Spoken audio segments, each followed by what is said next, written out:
സുബ്ഹാനല്ലാഹ്. ഇൻസ്റ്റയിലും ഫേസ്ബുക്കിലും അതുപോലെ യൂട്യൂബിലും യഥേഷ്ടം കാണാൻ പലതുമുണ്ട്. അതിന് സമയം ധാരാളമുണ്ട്. ഒരു 5 വക്ത് നിസ്കരിക്കാനുള്ള സമയമില്ല.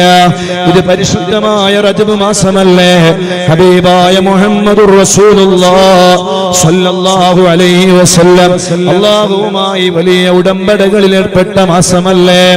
ഈ മാസത്തിൽ എന്റെ മുഅ്മിനീങ്ങളെ പരിശുദ്ധമായ റജബ് 27 രാവിലല്ലേ അല്ലാഹുവിന്റെ റസൂൽ അല്ലാഹുവിനെ കാണാൻ വേണ്ടി പോയത് കേവലം ഒരു സ്വപ്നമാണോ? അല്ലേ അല്ല, റബ്ബിനെ തന്റെ നഗ്ന നേത്രങ്ങളെ കൊണ്ട് കണ്ടു, അല്ലാഹുവുമായി സംസാരിച്ചു. അതേ, കേവലം ഒരു സ്വപ്നയാത്രയാണ്. 5 വക്ത് നിസ്കാരം ഒരു സ്വപ്നത്തിലാണ് അല്ലാഹുവിന്റെ റസൂലിന് അല്ലാഹു കൊടുത്തത് എന്നാണ് ഒരു മുഅ്മിനായ മനുഷ്യന്റെ വിശ്വാസമെങ്കിൽ അയാളെ മുഅ്മിനെന്ന് വിളിക്കാൻ കഴിയൂല. നഊദു ബില്ലാഹ്.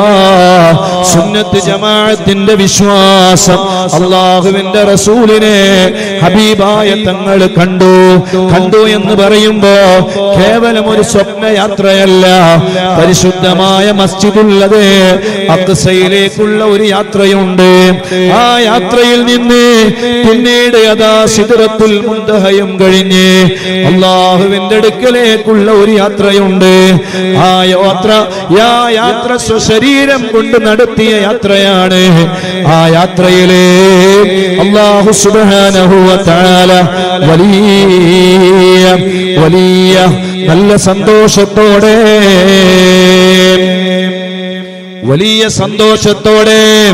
അല്ലാഹുവിന്റെ അടുക്കലേക്ക് എത്തുകയാണ്.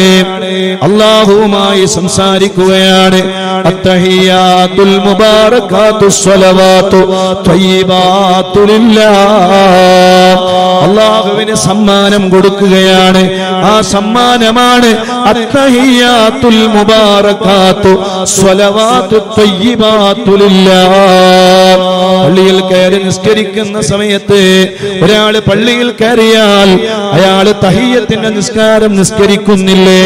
അത് അല്ലാഹ് പള്ളിക്ക് കൊടുക്കുന്ന സമ്മാനമാണ്. ഒരാള് കഅബയിലേക്ക് ചെന്ന് കഴിഞ്ഞാൽ ആ കഅബയിൽ അവിടെ തഹിയ്യത്ത് നിസ്കാരമില്ലല്ലോ. അവിടെ കഅബക്കുള്ള സമ്മാനം എന്താണ്? കഅബയെ തവാഫ് ചെയ്യലാണ്. അത് തഹിയ്യത്തിന്റെ സ്ഥാനത്താണ് എന്നല്ലേ മഹാന്മാര് പഠിപ്പിക്കുന്നത്.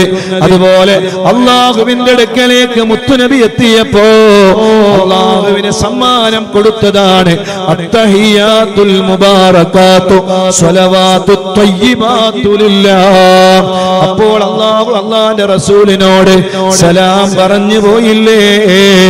അസ്സലാമു അലൈക അയ്യുഹൻ നബിയ്യു വറഹ്മത്തുള്ളാഹി വബറകാതുഹു. ലോകത്തെ എല്ലാ മുഅ്മിനീങ്ങളും എവിടെ വെച്ച് നിസ്കരിക്കുകയാണെങ്കിലും ആ സലാം പറഞ്ഞേ മതിയാകൂ. ആ സലാം പറഞ്ഞപ്പോ അല്ലാഹുവിന്റെ റസൂൽ പറഞ്ഞു പറ്റൂല, എനിക്ക് മാത്രം മതിയാവൂല. അസ്സലാമു അലൈനാ വഅലാ ഇബാദില്ലാഹിസ് സ്വാലിഹീൻ.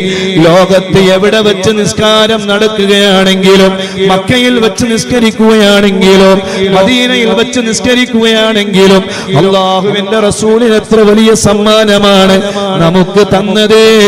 ലോകത്തെ എല്ലാ മുഅ്മിനീങ്ങളുടെ ദുആയിലും നമ്മളും പെട്ടുപോയില്ലേ? മസ്ജിദുൽ ഹറാമിൽ വെച്ച്, മസ്ജിദുൻ നബവിയിൽ വെച്ച് അസ്സലാമു അലൈനാ വഅലാ ഇബാദില്ലാഹിസ് സ്വാലിഹീൻ എന്ന് അതേ ഇമാം ദുആ ചെയ്യുമ്പോ ലോകത്തിന്റെ നാനാദിക്കുകളിലുള്ള ജനങ്ങള് മസ്ജിദുൽ ഹറാമിൽ വെച്ച് നിസ്കരിക്കുമ്പോ ആ ദുആയിൽ നമ്മളും പെട്ടില്ലേ? അല്ലാഹു നമ്മളെ അനുഗ്രഹിക്കട്ടെ. ഇത്രയും വലിയ സൗഭാഗ്യം ലഭിച്ചവരാരാണുള്ളത്? സുബ്ഹാനല്ലാഹ്. അല്ലാഹു നമ്മളെ നന്നാക്കി തരട്ടെ. അല്ലാഹു നമ്മുടെ ഖൽബ് നന്നാക്കി തരട്ടെ. അല്ലാഹു നമ്മുടെ ആഖിബത്ത് നന്നാക്കി തരട്ടെ. അല്ലാഹു നമ്മുടെ മുറാദ് ഹസ്സലാക്കി തരട്ടെ.